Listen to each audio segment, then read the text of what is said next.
Yeah. Okay. Good. All right. Welcome everybody to season 3, episode 21 of Motivate Me 313's podcast. We are officially live and ready to get this show on the road. We are looking forward to another great show today. We have some great guests and a very important topic that needs to be discussed in every single community that we can think of. So definitely looking forward to today's conversation. First of all, let me go ahead and introduce the people who are in the building. Shout out to little big bro Yusuf Thabez in the back on the ones and twos. As always, we appreciate him.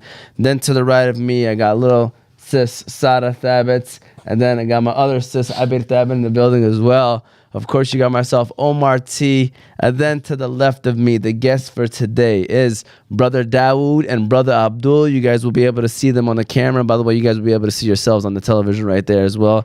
Forgot to hit the button. So go ahead and give these guys a round of applause, Yusuf. They are here today to share their knowledge on an important topic. And that topic is basically we're going to be talking about displaced people. You know, it's happening more than you probably know, more than we probably think. I can't wait to learn more about it myself so then I can start educating others as well. But it's something that needs to be discussed because it's our own people. It's our own people that are being displaced and they have no place to go when they do arrive here in the United States of America. So that's what the topic is going to be today. Be sure to follow us on all of our socials, YouTube, Facebook, Instagram, and TikTok, all under Oz Media. You can listen to the show later on Apple and Spotify podcasts under Oz Media. If you want to call in, the number is 313-306-1750. Again, 313-306-1750. Shout out to the sponsors, the Balkan House, Juice Box, Qahwah House, BC Adhesives, Specialty Medical Center, and Hanley International Academy. Yusuf, we're going to go ahead and give a shout out to Hanley International Academy, and then we're going to officially get the show on the road. So shout out to Hanley International Academy. You know, Yusuf, you seem like a pretty smart man. What elementary/middle school did you get promoted from? The one and only Hanley International Academy. Hanley International Academy is a school that treats every student and staff like their own family. It's even in their vision statement, educating your child like our own. Their location is 2400 Denton Street, Hamtramck, Michigan. Their phone number is 313-875-8888. The academics there are great. The athletics there are great. Thank you to the staff and administrators at Hanley for educating our leaders of tomorrow. All right, so now that we're here, ready to get the show on the road, you know, we've heard some stories from Brother Dawud that I haven't heard yet, but we do know one another. Brother Dawud, you know, we've met him at the Muslim Center right there in Detroit. You know, we've had a couple of videos already, you know, helping out with the closet and things like that. So, you know, when I met Brother Dawud, very natural guy. He welcome to the Muslim Center, as he always does. You know, gave us that welcome in line as well. So, you know, very, very open and easygoing person that we got to know, and then we clicked like this. And then that's when I was like, yo, everything about you is great. He was just rocking some Michigan gear, and that was the only issue that we had. But today, you're rocking a Malcolm X shirt. You want to tell us a little bit, you know, why you chose to rock with this shirt today? Yes. 55 years ago today, Malcolm X was assassinated. And this is a day that the black Muslims in the Muslim community celebrate the knowledge he left us. Which is a lot. Ton of knowledge. Can you tell us a little bit about yourself, Brother Dawud, before we introduce Brother Abdul as well? You know, just anything you want to mention about yourself and, you know, kind of where you're at today. Okay, I'm here to talk about displaced people. And the reason I'm talking about them because I work with brothers and sisters coming home from prison. You know, so I'm used to working with people when they got out of prison, they have nothing. They have no ID. They have no health care. They have no job. They have no vital IDs. And our displaced brothers and sisters, when they come to America and be dropped off in our neighborhood, they need the same thing that my clients need, everything. And they're not getting enough help. There you go. And who do you work with? What organization are you working with right now that's helping the people that are, you know, either that just got done being incarcerated or even people that just coming from overseas? I work from Dream of Detroit. Dream of Detroit. Can you tell us a little bit about Dream of Detroit? Dream of Detroit is an engagement nonprofit. We work in and out around the Muslim Center. We rehab houses. We plant trees, neighborhood cleanups. We engage the neighborhood to make the neighborhood better. In the last say 7 years, we rehabbed 15 houses, which was the last one was mine. That's beautiful. Okay, and that's what the men when they come home. We engage them to help rehab a house, and sooner or later they will have one too. That's awesome. My brother Abdul's in the building today. You know, I met him at an event, and again, you know, natural conversation. I can just tell he had a lot of energy and a lot of passion on a lot of the stuff that's happening within our community. But can you tell us a little bit about what you do? What's your, I guess, 9 to 5, and you know, up until this point today, you know, what is it that you be doing? The 9 to 5 is really doing construction, rehabbing houses. Nice. It started working with Dream Detroit, and you know, assisting with some of the projects, particularly Project Homecoming. We saw the shoddy construction that we were getting from unprincipled guys that would take our money and not really do the job they're supposed to do. So I figured, well, I can do the same type of work. Why not do that? We keep the money in our community, and basically it helps. I can take guys that are coming out from prison through our halfway house, give them tools, equip them with the opportunity to do more than just be a labor guy at a job site. And that's what we do every day, or what we try to do to the best of our ability. So the day that I met you guys, I made the mistake, and I was like, so y'all want to talk about refugees? And Brother Dawud gave me that look, like, you better not use that R word ever again in your life. And so that's why I kind of wanted to know, or let the audience know. I mean, you explained it to me then, but why is it important that we use the word displaced people instead of using the word refugees? Prophet laid out Salam. Would you say he was a refugee when he left Mecca to go to Medina? Not at all. And the people welcomed him, welcomed his community. Why aren't we doing the same? Refugees have a tag on it that shouldn't be used when somebody's forced to leave their everything, home, job, everything they have. You know, we should be welcoming these people in open arms. They are displaced. They're not immigrants. They're not refugees. They are displaced. And it's a vast difference if you look the 3 words up, you know, what they are. They displaced by no reason of their own. They forced out of here. They coming. Last week, they dropped off 50 people down the Greyhound bus station. How many of them was Muslims? Where are they now? Absorbed in the street. As Muslims, we have to keep an eye on when they're dropping off these people in Detroit, Dearborn, Hamtramck, to embrace them, to give them a place to live, give them health care, help them get vital ID. You know, that's our job as Muslims. You want to add on to that? Like, why do you feel it's important not to say refugee? Well, I mean, refugee just in, like, politically correct terminology would just mean someone who is pushed out from a border, like across an international border, right? Where a displaced person, we may have displaced people just in Detroit from one side of our city to the other due to gang violence. It's very real reality. People can't even live there with their families because of problems. So that person has a remarkably different set of issues than someone who's displaced coming as a refugee from Syria or the Congo and can't speak English and doesn't. The government gives them, what, $1,100, I believe, according to the statistics that I found online. Wow. So it's, you know, and what I wanted to add onto what Dawud was saying as far as welcoming the refugees or the displaced people here from other countries, is that that was good for that, mashallah. Yeah. He's like, yeah. For sure. Said it right. Like, don't say ex-con, Fix say yourself. returning citizen. Nice. Don't say a halfway house, say transitional home. Yeah. Nice. Right? So, I mean, it's good for that because that's a proper way to speak in Islam. Positive encourages us. analogies. Yeah. Qulu Words qawlan matter. sadidan. So, Words definitely matter. So for sure. Yeah. But the problem is that these displaced people are absorbed into a care network that's ran by missionary Christians. I mean, they know they're coming. They get huge grants to take these people and house them. And I was going to mention previously that I worked with a group that was called Family Community Independence Agency. It was in Lansing. It was a doctoral project by a lady named Janine Sino. It started basically to introduce the Wayne County or the Ingham County health system with the issues of Muslim patients from other countries. You know, don't touch the ladies, you know, this, that, and the other, right? So and at the same time engage the community with women that have prenatal issues, get them to doctors, translate for them, and so forth, right? So it turned into us basically trying to assist a whole community of refugees.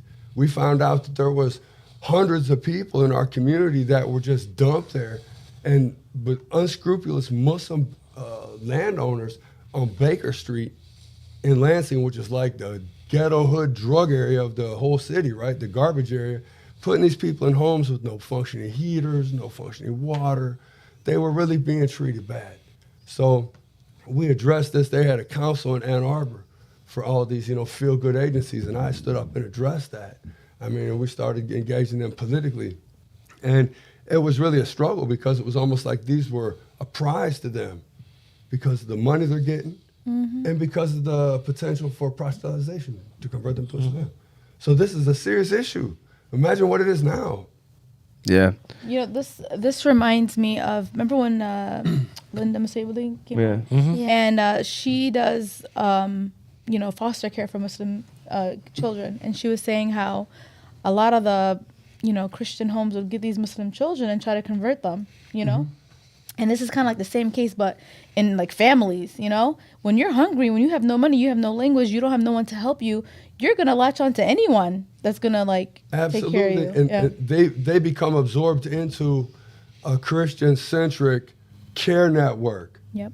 Right? So are they do they force them to? No, but imagine if you didn't speak English. Yeah. And you came somewhere and you're in my custody in the sense that I'm the one that comes over with the car to take you down to get your papers. Right. I go and bring a translator for you. I take you and your kids to the doctor. So you're pretty much in my custody in that sense, right? So it's like the walaya of these people is turned over to people that shouldn't be in their hands. It should be in our hands. And what I mentioned to the brother before the show, why is it that we would be concerned with the victims of gross brutality being perpetrated all over the world, but when they come here from these communities, we're not doing anything to assist them? That's true. And you have to think about it. If you're a family and a Christian family take you in and they tell you can't eat, a life necessity, till you pray and read a verse out of the Bible. So they stripping them of their religion. They stripping them of their culture. Why? And you've heard stories like this before, by the way? Yes, of course. They get in these Christian houses, Christian background, and hey, you have to pray. Here, let's read the Bible. They have the Bible in Arabic and English and every other language. Tell the ladies they don't have to wear hijab here. They're free. I mean, they don't know. These people don't know. They just want to fit in and assimilate. Yes. They don't want any trouble. They're like scared. I mean, when you look at even our, older generations, when they first came in to America, they tried to assimilate. We have family members. I'm like, look how you got the bangs out. We're not wearing a hijab at all. Because they're trying to fit in. They did not want to be, any different. No problems. The Prophet said, "Man tashabbaha biqawmin fahuwa minhum." Yeah. If you imitate a people, you're of them. So that's a good way to assimilate someone into your culture and change their religion. And that's what happens over time with these agencies and their interaction with Muslim families. We don't think that this is an issue because in Hamtramck, usually when a new family comes, they know someone. Yeah. But there is people out there that don't know anyone. This is their first part of their family's generation in America, So what does happen to those people? For example, I implore you. Just go down to the Greyhound bus station in Detroit and just sit there and watch who's wandering around. You see how many people you wandering around that are Muslim. That's so sad. That they just stuck there. They don't know where to go. They just been dropped off. No money, no ID, and don't know nobody. No, I believe you. It's like it doesn't come to our... On Warren Avenue by, say, Southfield, Greenfield area, a guy with Pashtun, like a Pashtun, I can know that imam, that's specific to, in his clothes, with some immoral person holding him by his hand walking down the street. I don't know what's going on with that, but I know that lady definitely doesn't have that guy's interest at heart, right? Right. There's a whole bunch of immigrants that are Afghanis or from, I would say Afghanistan probably. Yeah. I mean, they're Pashtun people. And it's like they're just at Warren Avenue. They don't speak English. They don't, nothing. Maybe they speak a little bit, but Obviously, enough's communicated at a base level, but what do you do with these individuals? They're just here. And we're going to talk a little more about what do we do with these individuals later on, like maybe some options that we can discuss, and hopefully after the show take some next steps further as a group. But can you give us some statistics, like just so people can know numbers? I know Brother Abdul prepared some things. So Brother Abdul, I'll let you take this question. You know, what are some numbers? Maybe if you have Michigan numbers, United States of America numbers, like I don't care how you break it down, but just make sure you let us know like what the number represents when you do say the number. I would say this. These come from, according to the Department of State Refugee Reception. It's an online site. You can get this. This is public information. They said there's 2,583 new refugees in Michigan last year. Stats reflect around 27,000 have arrived in the last decade. 52% of the refugees in the last decade are from Iraq. 12% from Myanmar or Burma. According to Christian Samaritans, this is one of these proselytization organizations that help the refugees. Refugees coming into Michigan are from Syria, 36%. Democratic Republic of Congo, 30%. Iraq, 7%. And we would add to that an influx from Afghanistan, as well as approximately 1,200 people from there coming into our state, into Michigan in a general way. Within the last year. Yeah, they said this year's we have a projected or expected influx of 3,675 new refugees coming into Michigan. By breakdown by county, Kent got 642, Oakland 540, Wayne County, where we live, had about 451 refugees or displaced people. Kalamazoo had 300 and Ingham County had 300. So it's a sizable amount. And think about like let's be real, in Kalamazoo, it doesn't have a large Muslim population as well. No. So like it's, for them going there is scary. Like you know what I'm saying? Who's gonna really help? Where do you mix in with? I mean, one thing that I mentioned from when we were in Lansing, what we tried to do there was we try to organize outreach from the student associations. The Malaysian students participated, the Egyptian students participated, some of the Saudi students donated money and participated. You had people from all over the world that would participate, right, in whatever way they could. And they tried to help introduce these people to the community because they understood what they were going through and that they were Muslim. Right. You also had some people that were very arrogant towards them, very racist towards them. Some of the Saudis were really arrogant towards the Iraqis. I mean, and that would create problems. I mean, just all kind of stuff. But so I mean, we had to deal with that as a community. Back then, it's a little different now, maybe more. No, there's still definitely tension between. It's tension. Yeah, for sure. But I mean, back then it was bad. We discriminate on our own Muslim brothers and sisters. We do. You know? It's like, hey, you darker than me, you lighter than me. Right. You know, you Shia, you Sunni. You know, Yeah. hey, you make 5 prayers a day, you fast on Ramadan. You all right with me? Alhamdulillah, yeah. There's too many problems in the world, and let alone in our own world and community, to be focused on stuff like that. Like that's why, like to me, when people still deal with those issues, like I'm gonna be honest with you, I don't really deal with those people. You know what I mean? Like you got to move on because there's so many other issues happening in our communities that. I mean, a lot of the issues that we're being afflicted with come from people that have those type of issues when they were armed with by intelligence agencies from over here. I mean, they turned loose overseas with a bunch of criminals with guns. Yeah. And look what they did. Yeah. But that doesn't reflect on Islam or anybody, you know. That's just some barbaric stuff. So going off of those statistics, I'm just hearing those where the countries are coming from. It's at least over 60% are Muslims. For sure. At least. The Democratic Republic of Congo, you have to understand that the Muslims are a big percentage of the victims there in that area. Yeah. And if you watch the news this week, 60,000 people came from China into the United States last week. I didn't know that. How many of them was Muslims? Probably majority. From Uyghurs. Yeah. A lot when they say Burma, they're Rohingya people. Yeah. I mean, if you look from China, they're Uyghur people. I mean, our percentage of refugees is the top in the world. Muslims are being oppressed all over the world, and the effects of that oppression reflect. I mean, there's a hadith from the Prophet. He mentioned on Day of Judgment, peace be upon him and his family. He mentioned on Day of Judgment, Allah's going to ask a man, he's going to ask him about feeding him. He's going to say, how would I feed you? He said, there was a hungry person, you didn't feed him. He's going to ask him, I asked you to visit me or to help me, and you didn't help me. That was that poor person. There's a hadith from Prophet, for sure he said this, that he said that whoever wakes up and the concerns of the ummah are not his priority, that he's not from that. And whoever hears a man, he doesn't say a Muslim, he says a man. Holler, oh Muslim, help me, and you don't answer, you're not a Muslim. Listen, that's why I'm happy we're having this episode today, just so Beautiful. people can address it. We're going to take a quick pause break right now in the middle, or at least in the beginning, and we're going to give another shout out to our next sponsor, which is Specialty Medical Center. So let's go ahead and give a shout out to Specialty Medical Center.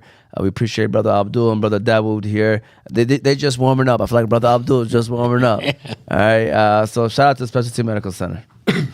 All right, Yusuf. So the other day I was playing basketball with my friends, doing what I usually do on the court. But as I was driving to the lane, I kind of hurt my knee. Oh man, not again. Yeah, but this time I knew which place to go to that would take care of me the best, and that is Specialty Medical Center.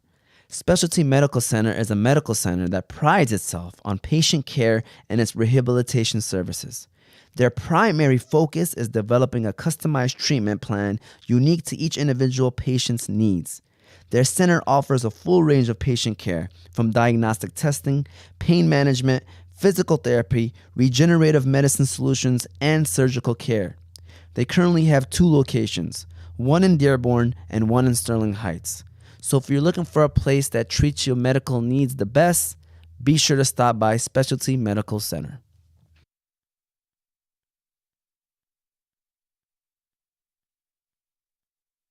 An idea I have to do better is like, okay, we could do it. So you were just chatting about people getting dropped off in the Greyhound and getting picked up and I guess you want to just talk about that a little bit more or I mean I know you already touched on it. I mean, is there anything else you want to add on to that, Brother Dawud, or no? Because Yes. you were just saying how we can be doing better as Muslims, by the way. Right. We don't have what you call a watch group. Just watching these places where they dropping them off in a place to take them once they dropped off. Right. Muslims are not involved in no way in watching our brothers and sisters come into the city. Right. They drop, what you say, Kalamazoo, Grand Rapids, Lansing, Detroit. $1,100 is what they get from the government. They give them a check according to what was in the statistics I researched. The government gives them, upon arrival, $1,100. Gives who? The Incoming refugee. Each one?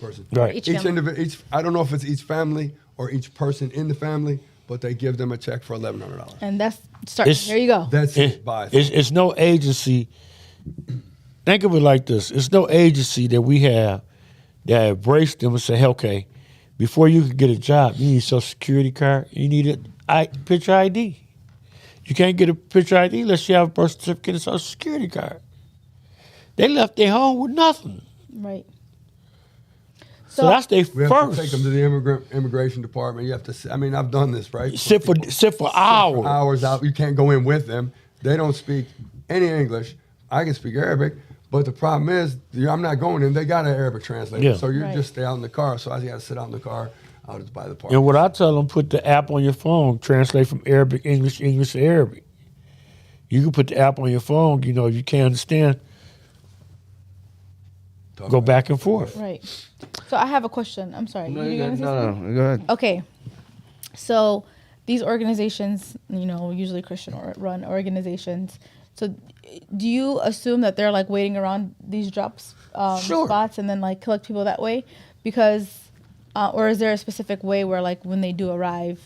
I believe during- that a lot of times from the time they leave on the way here, on the way from wherever they come in and whatever city they're going to, an organization like Samaritadis or one of these big Catholic or prominent Christian organizations that are a ministry that receives these people know they're coming. Yeah, because So they have to they'll go be- through customs, usually at the airport. For sure. And they probably give them like an idea, like you can check out this place and this They'll place. be right You know there what I'm waiting saying? for them, probably at the door with the sign, and they'll take them to wherever they're going to live. Honestly, I feel like if Muslim communities, if our Muslim communities could come together and have an organization, and have situations where they can go to customs and provide the information to customs, like, hey, if there's a Muslim person, like, you can, offer them our services or whatever. But I feel like that doesn't even exist. Is that what we're? Okay, it don't exist. Access- Where would you put them? That's 100%. And no, there's a lot of work that needs to go with that as well. Okay, I can So- tell you where you can put them. Okay. You have a Muslim mayor in Dearborn, Yeah. Dearborn Heights, I'm trying. Hamtramck. and Hamtramck. And in there's another city. But go ahead, continue on. Okay. And Mike Duggan in Detroit, he's Muslim. His wife is. It's middle schools all throughout these cities I just named. One thing a middle school have is a man's locker room, a female's locker room, a cafeteria. Turn the classrooms into apartments. You got the restrooms there. You can make a couple of little stores where they could buy stuff at to keep the stores going and keep the building going. You know, Make it I was gonna self-sufficient. say, some guy, I don't know who he is, but I seen on Instagram. He flipped a school, but he made it into luxury one-room apartments. We don't need that. We don't need that. We All don't we need need, that. turn the classrooms into apartments. That's smart. Put the families in. The buildings existing. Yeah. They vacant. Yep. Yep. They'll tear them down before they'll just give them away. You know. Yep. And I think that if we have a nonprofit set up that allows us to go and get possession of those buildings, right, for a project, I'm sure that could be done. I Yeah. mean, there's money for that. We should seriously research that. If people want to change that problem, don't just speak about that. We want to do something about it. 100%. I was at a Palestine What? rally Sunday. It was about 400 people there? A bunch, probably. It's about 400 people. Just think you take them 400 people and put it in the school building and rehab this building. Fresh coat of paint, just do everything. It'd be done in a weekend. In other words, You could mobilize 400 people overnight. I agree. similar to like a Habitat for Humanity, but with Muslim people, Muslim craftsmen and technicians coming in with the volunteers and taking the lead and simply blowing through these houses like they do. They build a house in a weekend, Yeah. Habitat for Humanity. What's wrong with our people? So 100%. when you talk to these displaced people, what is the main concern of theirs when they first arrive? Is it food? Is it finding a job? Is it a place to stay? What is it? If I talk to a brother, it's a different conversation between your brother and a sister, first of all. Okay. If it's a brother, he got a wife and some kids. He wants shelter for his family. Right. After he secures shelter, he's looking for a job. So many people that's displaced come over here without valid ID. They're taking jobs underneath the table and getting abused, working 16, 20 hours a day For nothing. for nothing. $50. Just so they could put some food on the table for their family. So we need to set up a social service network where we have a social worker, take them there. They have to get that vital ID. They have to get that. So he could get a 9-to-5 job above the table and support his family. No, I'm right now in my head. I'm thinking about the school. The school can have a social worker in it as well. Yep. You can have everything, literally. English classes. I think when I wrote something down when I was researching from the brother who gave me some of the questions. I think one of the main things that finding people who speak their language. Yeah. Because if you have people that imagine you speak Pashtun. Some of these people are here because, I hate to say it, I don't want to characterize any particular individuals or people, but a lot of them were on the wrong side in these conflicts over there. Yeah. So the people they fought against, they lost, right? That was my question. How are most of them coming? They'll just be dropped off. Dropped off? Like she's saying, how are they getting their visas to come Yeah. to America? I don't. They don't have visas. If you look what's going on between Mexico and Texas and the border, they coming across. They had 60,000 people come across last week. Just illegal. Illegal. But as far as the legal, I think she means more like the legal ones Yeah. that we know. Yeah. The legal ones that are plugged into the system, I have no idea. But the organizations from dealing with these people years back in Lansing, right, and researching them because we really didn't like them very well and we want to know everything about them because Right. we're in opposition to these people. Plus, we want to find out where they get their money from because we want to get that same money from them and do a job for our people better. Right. So We can do it better. We can. We can. It's not that we do it, but we can. We have to do it. We have to. It's people out there that have the money. They just need the vision. Just need the vision. Just these mayors of these cities have the buildings. I mean, I'll say that when I can say this now, in Lansing, when we had that program, we got, I think, $340,000 quarterly from the Ingham County Health Department for that Dr. Girl Ladies grant. We were able to use, a handful of us took that money and serviced our population way beyond the scope of the grant, way beyond that. I mean, to whereas we tried to institutionalize among people, like the students, for example, we would get the college students at MSU to go and get their food bank stuff and tell us, and we would bag it up like the Black Panthers did, right? Bag it up in my backyard. Everybody gets this much, and we would take these food parcels to all the refugee families and any of the sisters that we knew, like husbands in prison, they got kids, or single mothers, they got kids, and we actually were able to do that successfully for quite some time. I mean, and that could be replicated here. We have massive resources here. All we need is people to be able to do that. Yep.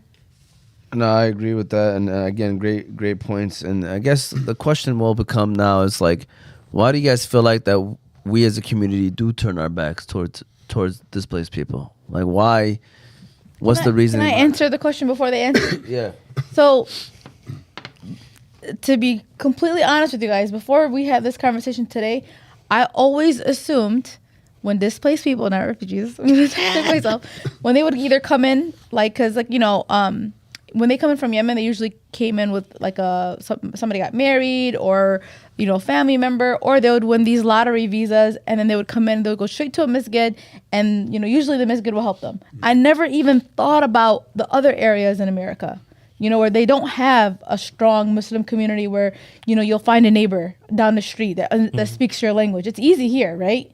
But how about in the other areas? So for me, it's like being, ignorant to the idea. I honestly did not know. I didn't think that. I mean, we dealt with the issue.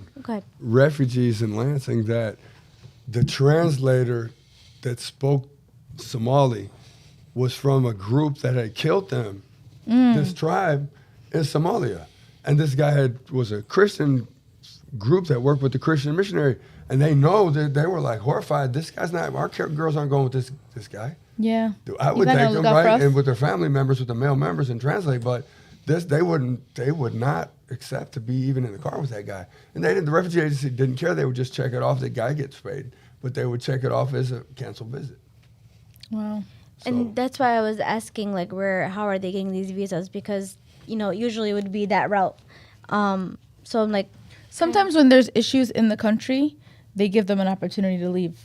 I would assume that's what a lot of. So who gives the opportunity? Pakistan, they could leave. They go into Egypt and other countries. Right. Then they get expelled from there. So think about it. You have a pillowcase. All your belongings in one pillowcase. What can you fit in that one pillowcase to carry with you? I didn't want to think about it. It's terrible. One pillowcase. If you look at them on TV, they all carry a pillowcase. Not a blanket, a pillowcase. And people tend to forget about the plight of all those people that froze and fought the police and went through hell fleeing Syria. Yeah. Whether you agree with whichever side of the conflict there, those are human beings, those are Muslims. Yeah. Then when they get in Europe, they're characterized as rapists and criminals and people that, the normal population that should absorb them and welcome them as hardworking, intelligent, people that are displaced by oppression, that these individuals are looked at as criminals or hated by the populations there and mistreated. Yeah. So, I mean, those same individuals are here among us. What are we doing for them? I mean, like you say, what about the areas that, just Detroit, imagine being dropped here.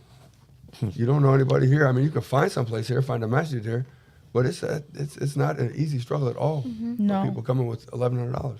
That's like you being dropped off in Alabama. Yeah, like that's what I'm trying to say. Like I never assumed that. Because there was one year, I think in 2016, I believe, when I used to work in Hamtramck in the school, we got 40 newcomers, straight no English, nothing, from Syria, from Yemen. It was during the Arab bloom, or what is it? The spring. The Arab Spring. Yes, I said bloom. And it was tough, but flowers bloom in spring. The school system itself was helping out. Like even us teachers would help out. Oh, listen, you should go here. They were bringing paperwork to the school. Sometimes, usually in the doctor's offices, they'll bring paperwork to the doctor's office because they know the receptionist speaks Arabic and she can help them. Shout out to Qamar Zindani. She had but, I don't think she closed it up though.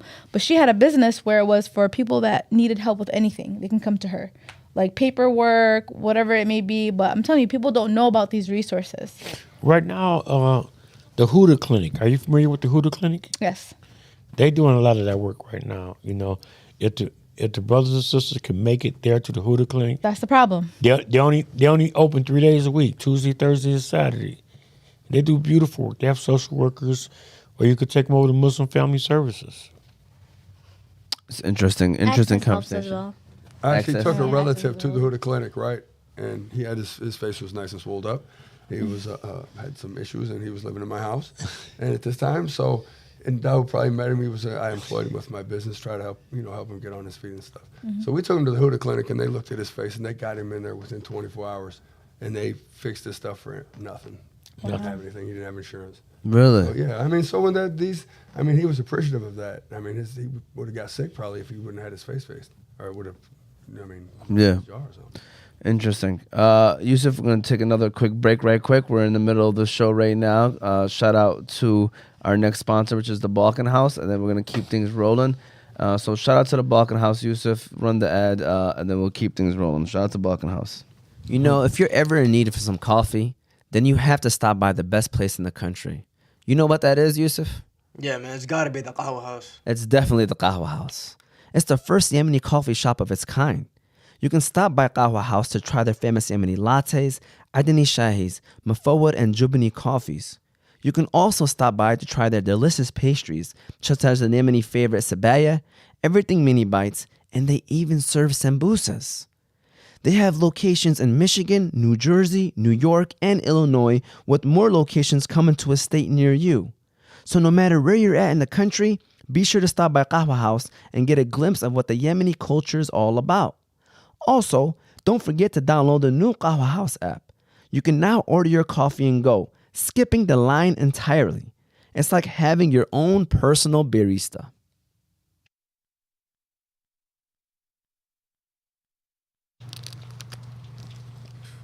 All right, so we're back, continuing on with this very important conversation. We appreciate these guys for sharing. And I know we kind of talked about places already, but maybe, we mentioned schools.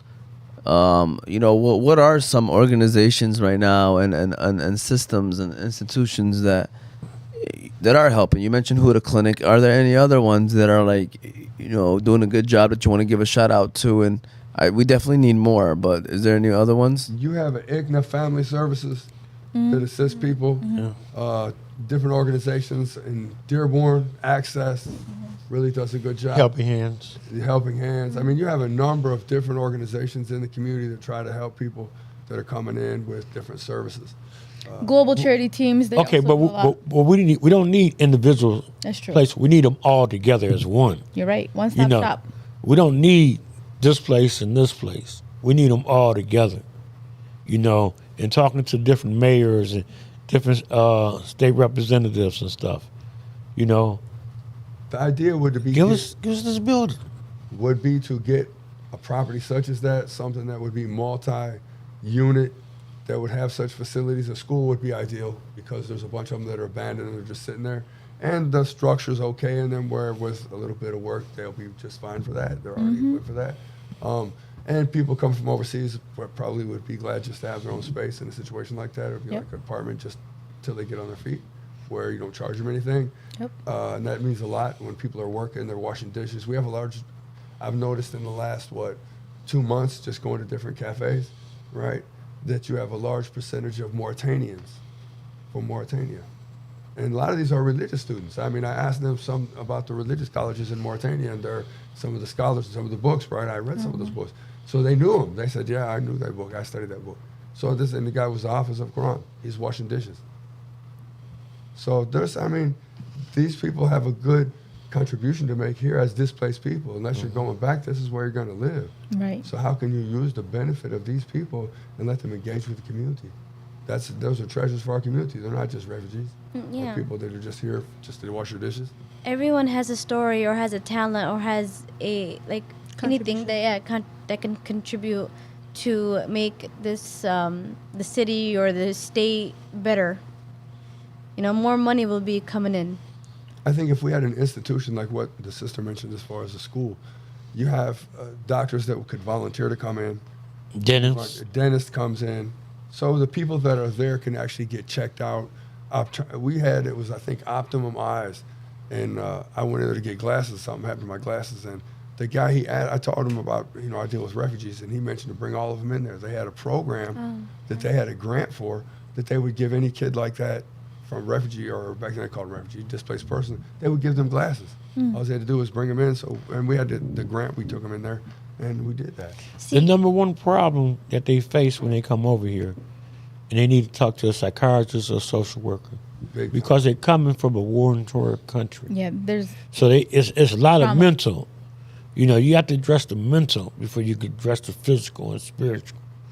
100%, especially a lot of the Bosnians when they first came in after war. They had to first go to Germany, and then from Europe they found their way here, but they still had, unresolved trauma Right. from what they went through, and PTSD, and they're kids, and that's all they knew when they were kids, So 100%, I agree. Like, there's a lot that they need, and why not have it all under one roof? And a lot of his basic needs, that's the sad part. Like, it's nothing that any person would need. You're talking about just dentists, doctors, just basic things to keep them, uplift them, get them on their feet, and then work it out. I mean, it's a shame that you can get these services in a jail or a prison. Yeah. Right. In the United States, somebody that did some heinous crime, but people who are here as refugees, we don't want to. That's a great point. And that's why people commit crimes, and just so they could have a bed to sleep in and, a sink to brush their teeth. Good luck for that one. Good luck with it. Yeah, I'm not going to break some crimes. But, for that reason. I don't know. You gotta be desperate. No, but some people do. Some people do because they're sleeping on the out to go. streets. Yeah, Yeah, they like I will. was talking to the sheriff. The sheriff, Detroit, the Dearborn Police Station, and he literally was saying, he's like, that's the main thing that our issue right now is a lot of people committing crimes. Like, not big crimes, obviously. Crimes just get them into People jail. will go. I've Right. heard of people that I've had deputies tell me about people that stood outside and beat on the windows. It was freezing cold, and then urinated on the building, so they had to take them in there. Right, they're They doing put things all like these that. stuff, That's still considered as a They crime. might, Yeah, they might that's freeze what I'm to saying. death. So I don't if know they why, but yeah. they said people will do that for sure if they're freezing. We have a sister to work over the United Ways. She told me to tell y'all, Assalamu alaikum, Salam. Linda. Okay. Linda Is it Musabali? Yeah. Musabali? Okay. Okay. So, And she's overwhelmed. yeah. She's overwhelmed. She can get a person a refrigerator, a stove, or get someone a furnace. But why would I give you this? You don't have a place to put it. Right. When are we going to wake up? As people, all these abandoned houses everywhere, all these abandoned schools. We have to come together and rehab these places. I could just imagine having like the one room apartments and like having a little kitchen for them and like And all that stuff already exists because you had a Right. teacher's lounge there. Yeah. So you had a kitchen there. You have running water there. You don't have to do any some plumbing. classrooms actually have a sink in each classroom. But think about this. They do. You have a cafeteria to sit 400 or 500 students. There you go. It's For empty. Salah or for You- anything. you have a- You have to use it for space. Men's locker room and a female's locker room. You don't even need bathrooms in each one. Yeah, you're right. It's a public area they can go public? and use the You bathroom. are right. Stalls. Do you feel like, as a community, we have failed the displaced people? Yes, Absolutely. Yeah. yes. Absolutely. Without hesitation. If you don't think we have, let's go down to the Greyhound bus station and see who's hanging around there with no food and looking for a place to sleep tonight. What are your thoughts? I think for sure. I mean, how is it that at the most vulnerable times, imagine there's a saying from the prophet, he said nobody will be a believer until he wants for his brother what he wants for himself. So if we look at that and imagine just being in that situation. You're stuck here, you have a little bit of money, you don't really know where you're gonna go, you don't speak very much English, you don't know if somebody's gonna rob you, you're in a bad area. You can tell these people don't look very friendly around here, they smell like alcohol, they're strung out, so they're like, something's wrong, right? So what do? Who's there to help you? You're cold. You're hungry. You have nowhere to go. But you told you have to get off this bus right here. Right. That's it. Anything could happen to your money. I mean, and you're stuck. So, I mean, there's no reason. And the sister asked a question about how they get their visas. I was mentioning that we had researched about that. And we found that these agencies engage with the government through the State Department to get these individuals processed from wherever they're coming. So they're involved at that level of engagement, bringing these individuals over here. Wow. So that was back then. So I don't know how. But once they get here, they abandon them. And I bet you they get paid by person, so they need. Oh, to for sure. continue. It's So really luxurious. I mean, if you look at the amount of grant money they're getting to transport people, to house them, to feed them, we're talking millions of dollars for these agencies that are devoted to Christian ethics, devoted to Christian missionary work. Yeah, we need to know. I have a bunch of questions today, more than comments. So why don't why wouldn't like the people from like Mexico just take that route versus coming in undocumented? That's a hard question to answer. I don't think it's easy. Because not gonna be Venezuela's, countries like that. Like, why aren't they- they reaching out to them? You know how you said that they're so in depth. These If you go into Southwest Detroit, right? I was there this afternoon, Yeah. right? And you go on the different areas down there. We were on like Michigan Avenue. This is kind of a bad area, Right. If you go and you go on like what's McGraw Street, you'll see cafes that are 24 hours that are feeding people. They're ran by the Christian churches that are over there, or volunteers over there that are Latino people, that are Spanish speaking, that are indigenous here, maybe first generation Mexico, or the citizens here, serving people that have no ID. That are standing out there in the freezing cold and sleeping in some one-room place where they're being stuck by a guy who's using them for $50, $60 a day. I know there's people that use construction. You go and see these construction projects, you'll see that that's how they're being run. Oh yeah. And they're making huge amounts of money. Day labor. They're getting day labor wage, but they're doing a big job. Yep. The roof- Like the top head would probably have his stuff together, and he's paying the rest of them. Right. And they don't speak English, or they don't They don't communicate have, with. They don't have documents. That's the Right. main thing. You're So here they're- illegally, so you're in my hands. You're going to do what I say. You're going to get up when I say. Yeah. You're going to work until I pick you up, and that's it. You're not going to. Then when you get your paycheck on Friday, you owe him back the money because he's giving you food, transportation back and forth to Gas. work, and gas and stuff. So you left with nothing. Once you get, you might go down there. They'll go to the bar and drink, or they'll just buy. They have to spend it on buying food Yeah. because they have nowhere to eat. And you can go, like I say, to free. There's a lot of the Catholic groups down there. They pass out food free. But when you look at our community, we don't have anything like that. Yeah. I mean, they're trying to absorb them in Southwest. I mean, culturally, they're active. The brown people down there, they are active for their community, and they're not abandoning their people. They're not like the Muslim people are turning their back. They're not like that at all.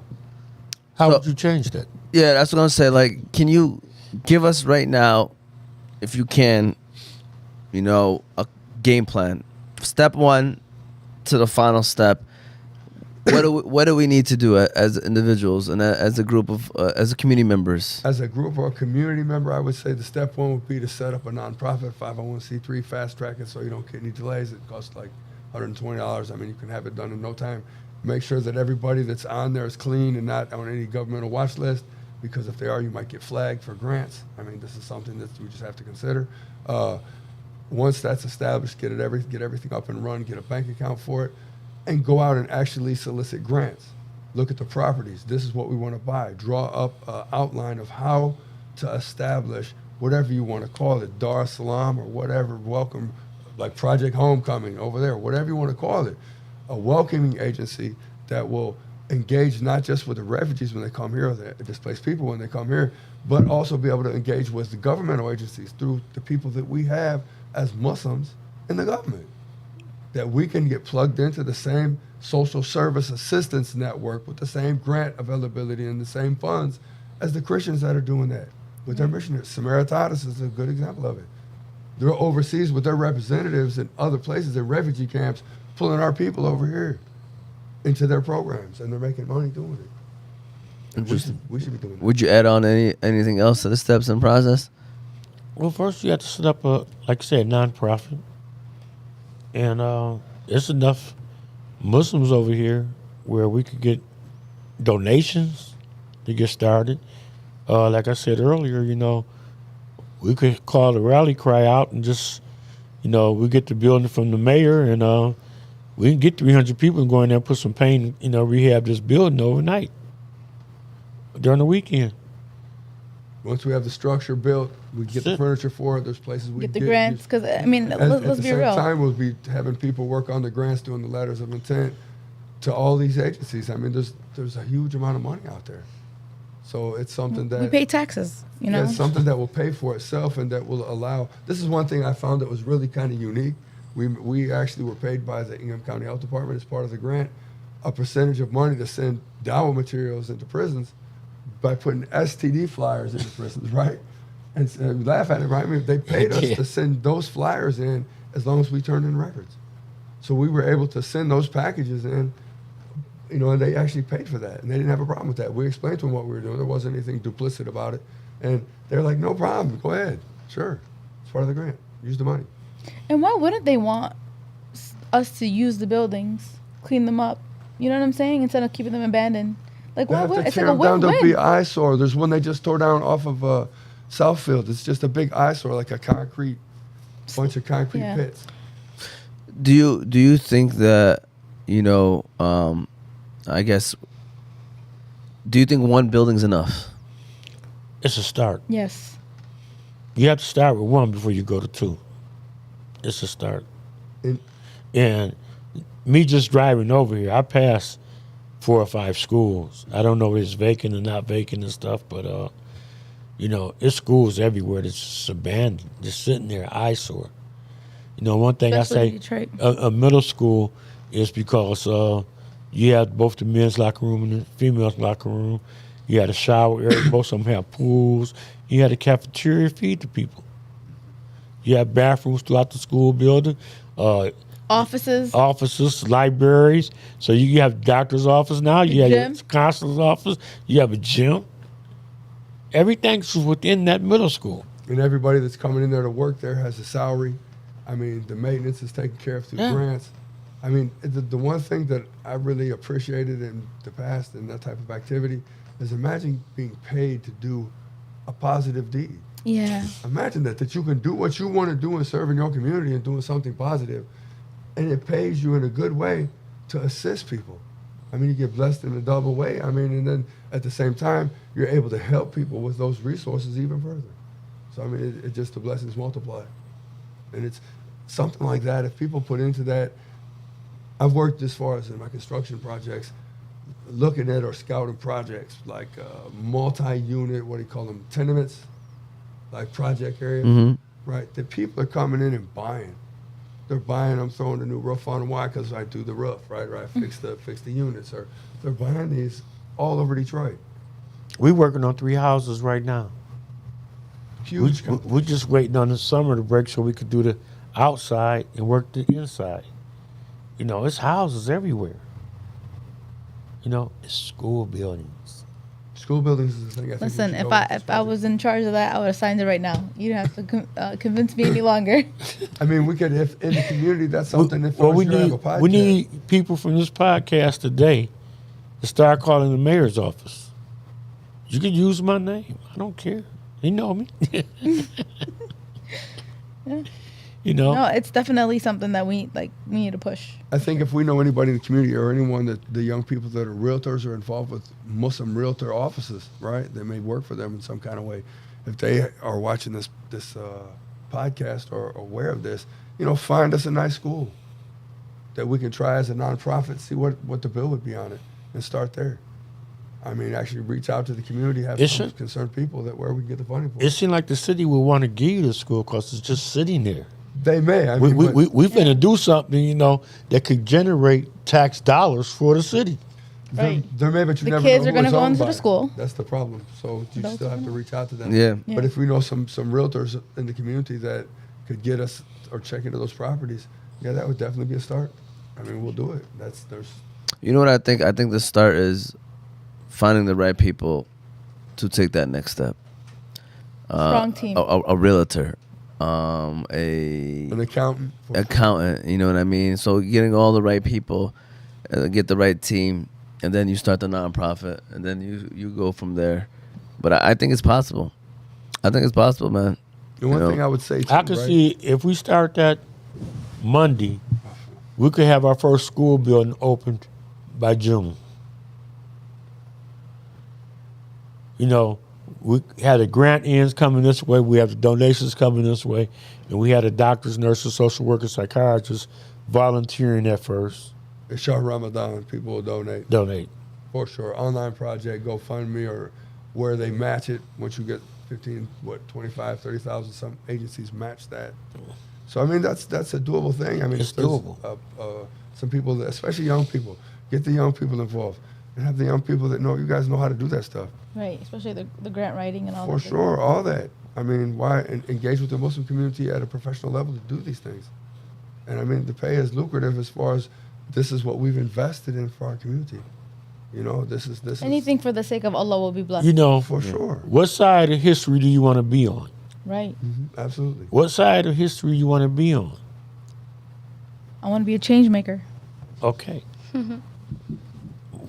During this hour here, we done laid the map. We did. That was the goal. I'm gonna be honest with you. That was my personal goal, at least. I wanted to hear what needed to be done, rather if it's us or hopefully we inspire somebody to take that next step. You know. You know, I would say this, right? Especially in the young Yemenis community. Like, I see a lot of young Yemenis at demonstrations, right, for Palestine, and they're leading the chants, and they're out there. I mean, these are young ladies, right, and they're pretty. One lady, I tried to give her food one time. She was fasting. She said, "No, I'm good." She's been chanting all day, right? So these people are already active, right? But we want to get them to engage at a community level locally, right? So it's that energy. Yes, we don't want to elect like Joe Biden or something like that, or whatever these campaigns or these issues are, right? Of course, that's obvious. Who would say that otherwise, right? But as far as but as far as mobilizing the people to do more than go out in the streets or engage in American politics at that level, we want to help our people at the grassroots, especially the young Yemenis.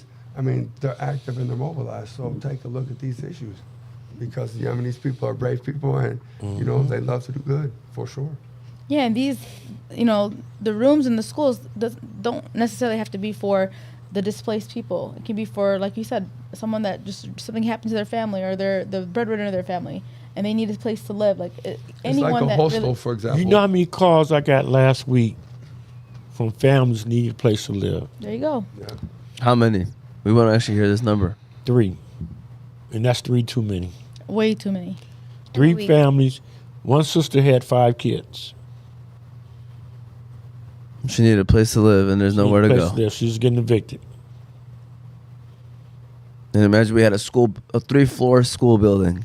Full of rooms. Here, sisters, you're It would be so filled up so quick, we'd have to get I another know. one. And then It's we'd see Well, it. so you have to, see you know, the- with me being the manager of Project Homecoming, the reentry house, Yeah. most people getting home from prison, been in prison 10, 15, 20 years, they average 3 to 4 months within the house. Once they get a job, they get a car, then they get their own place to live. It's a constant rotation every 3, 4 months. It's steady rolling over. You know, same thing about displaced people. Once they get their valid IDs, driver's license, we get them a job, get them a job, get them on their feet. they're ready to roll. Yeah, get them plugged into the normal things that people do in the society, how to get help. Right. And the most important thing, besides that we haven't even mentioned, they need a financial advisor. Yeah, for sure. Because a lot of people get upset when, like, they see, like, people out in the streets asking for money, and they're like, oh, they're in America, they can get help, they can get... Sometimes they don't know where to get the help. Sometimes they need more than just someone telling them, they need a coach, like a life coach. You know, and that's why it's important to put all this within this building. We had a building. They vacant. They're just sitting there. They're just Nobody's sitting doing there. anything with them. I mean, we could rally call 300 people to march down the street, say, free, free Palestine, not a nickel, not another dime. You know. No more money for Israel's crimes. Absolutely. Absolutely. I didn't want to say that. No, let me say something. All that money that's getting sent over there, why not solve our problem here? I mean, and people want to give as well, and it's a time where they should give overseas. But the problem is this: they have to be very careful, because in the past, we've seen the government attacking organizations that were assisting Palestinians. The Red Cross, So that's something you have to be the careful American with. Red Cross, they so top heavy in their donations. Only 15% of every dollar actually make it to the people. Yeah. We definitely need to be mindful where our money is going and who, Yeah. Yeah. the organizations we're helping, and What I'm if saying there's is- actually somebody there on the the How you be a director of the Red Cross and you making $3 million a year? That's ridiculous. This is expensive. Well, I mean, it depends, I guess. Who knows? You looking out for yourself. You know what I mean? That money coming to your pockets. So let me ask you guys this. We call this the Motivate Me 313 minute, where we try to like keep it within a minute. But you guys have had some good quotes, so I don't know which one I'm gonna roll with. But imagine right now. I know you guys said this already, but like I kind of want you guys to like wrap it up and sum it up in like maybe 30 seconds each if possible, so I could put them maybe into a clip. You're in front of a group of investors right now, and in front of the people, the people who approve of grants, you know, and you're in front of a group of investors, community members who have a lot of money and want to hear what you have to say and why they should invest in a school building that's going to help displaced people get inside the building. What exactly would you say to them right now? I would break down that we are helping our own Muslim brothers and sisters that are displaced by no reason of their own. And we could get the volunteers for the doctors, the nurses, the psychiatrists, you know, the social workers, but we have nowhere to have them volunteer to do it. We need to build it. We could turn the school building into apartments. We had a cafeteria where we could feed them. We have a locker room where they could shower. Help us help our own. And stop turning your back on your own Muslim brothers and sisters. I love that. Absolutely. I would say, you know, when you look at from viewpoint of religion, a viewpoint of faith, right? If you say you believe in Allah and you believe in His messenger, then you should help the oppressed people. You should help the lesser fortunate. These people have come as people seeking aid and refuge, being left just and dumped in a foreign land. They've fled conflict. They've been traumatized. They've crossed waters through seas, through jungles. You don't know what these people went through. All the type of trauma they've went through to get to this point in their life, right? What I would say is we need a dynamic, a very aggressive nonprofit setup that's going to seek out and in a quick way, not in a long way, not in years down the road, right? Not an organization that just serves the organization, but is designed to really achieve something where we have a school, for example, that are like the abandoned properties here, purchased, that we turn that into a refugee receiving or a displaced person refugee, you know, receiving center. Sorry for the terminology. That we want to have effort to the best of our ability to serve these people coming in. And we want the community to engage in a way, or we're calling on them to engage in a way where that happens. You have the young people that know how to do these things, that are really good at grant writing. You have people that are realtors. Why should we engage with other people or turn our people over to other people when we can take care of them ourselves? Go ahead and give that a whole round of applause, this whole show in general. Brothers, you guys both, you know, inshallah, this is a da'wah on your parts for what you guys have done. Either way, if something does come out of it or not, you know, you educated the masses. Y'all did your homework. Y'all did your part. This is for us. Yeah. We get to keep it. The statistics and everything. I have a paper with SZ in there. No, you got, where is it? Yeah, I have this also. Yeah, I want to hold on to this if that's okay with you guys, man. I appreciate you guys. Great idea. And I have no problem. You could use my name, telephone number, my email, you know, contact me. I can help. Let me help. Mayor Duggins is engaged with the African American community in a big way in the areas where we live and where we work and where we're active through organizations like Dream of Detroit. He engages the community in a good way. He'll be willing to hear, especially young people, especially around this time of year, young people that are active about other causes, right? Coming to their office and saying, this is what we'd like, can you help us? And I'm sure I've seen his team in action. I've been in places with Brother Dawud where when you say something about, you say, where do you live? Come here, come up front. This guy, address his problem, right on the spot. Wow. Right on the spot. This is what we did. He better know about it. I mean, it's not a joke. I mean, he's on them. I actually seen that with my eyes. So if we can engage with someone like that to get our needs addressed, believe me, they will be attentive to those needs, especially because it's going to bring an institution and good people into the city that they say they want to help. Any final words, final comments from you, Sada and Abir? I just want to give these two wonderful brothers a big takbir. Allahu Akbar. Thank you guys for what you guys do. Beautiful, beautiful, beautiful work. And inshallah, only going up. Inshallah. Listen, I think this can happen. I'm telling you guys Yeah. from your word to Allah that this will happen. And inshallah, anything that you do for the sake of Allah that will help, anyone that is in need is a blessing. So inshallah, this is not the last time that, we talk about this and that something can come out of it for sure. Inshallah. And like I said, at the end of your reel, you could print our name, telephone numbers, email. Put us down. I will show up and help out wherever.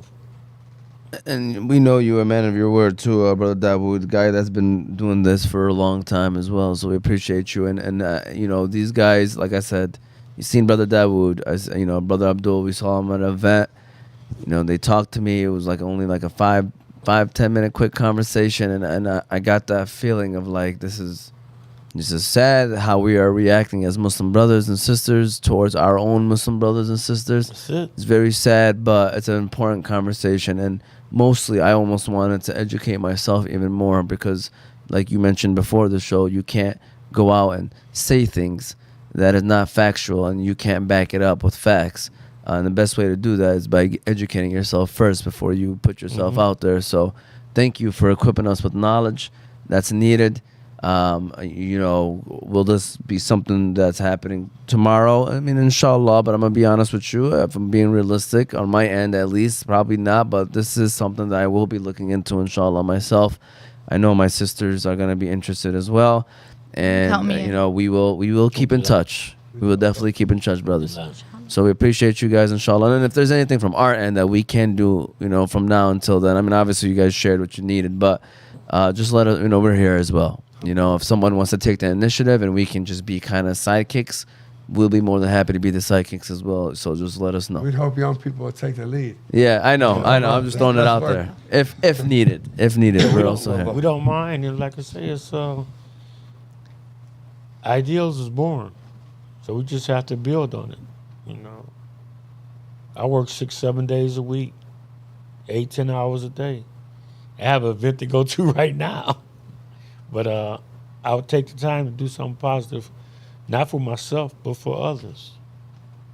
Brother Dawud, we got, everybody in the building today. We appreciate them for being here today. They did an amazing job, and again, shout out to these guys for their amazing conversation. Thank you, Sada. Thank you, Abid, also for engaging in this conversation. And shout out to Brother Dawud and Brother Abdul as well. We appreciate them. This was Season 3, Episode 21 of Motivate Me 313's podcast. Again, look out for the displaced people that are in your communities. Like Brother Dawud said, you really want to know and see them, stop by the Greyhound, and you'll see a few of them walking around there, and you'll see what we're talking about. So thank you. We hope that you enjoyed this episode and learned something from it. We'll be back again next week. Be safe and go help someone that's in